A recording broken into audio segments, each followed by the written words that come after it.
बोला बोला दुर्गा माई की।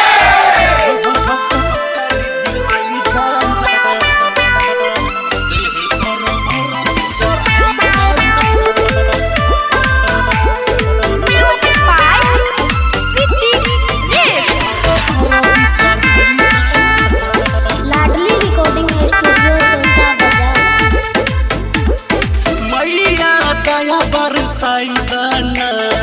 मैया दया बरसाई दाना हम गट के नौकरी दिलाई दाना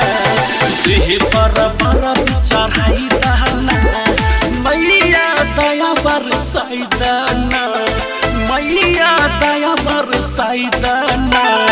हम गट के नौकरी दिलाई दाना देह पर बरत चढ़ाई दाना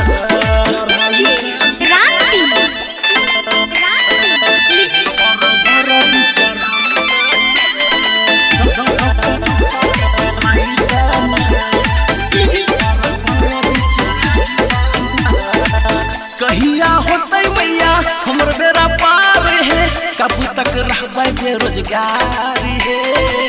दुखिया के दुख सुना कर दुख दूर है कब तक रहबै मजबूर है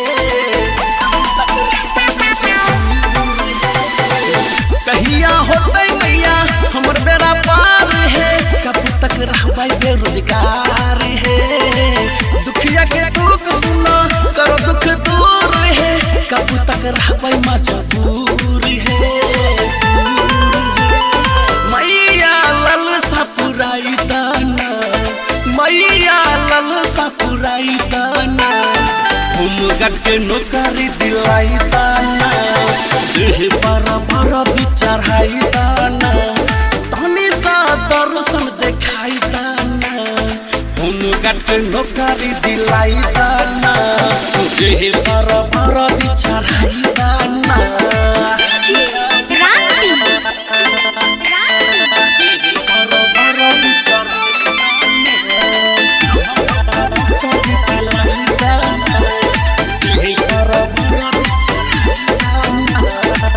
हाथ जोड़ी करे ले हम तोहर गुहार है सेवका के कर तू उधार है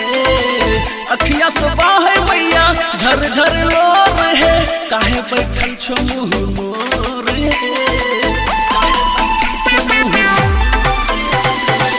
हाथ जोड़ी करे ले हम तोहर गुहार है सेवका के कर तू उधार है अखिया से बाहे मैया झर झर लोर है काहे बैठल छ मुँह मोर सेवका के भाग जगाई दाना राजीव के भाग जगाई दाना हम गट के नौकरी दिलाई दाना देह पर भारा भी चढ़ाई दाना तनी सा दर्शन दिखाई दाना हम गट के नौकरी दिलाई दाना देह पर भारा भी चढ़ाई दाना।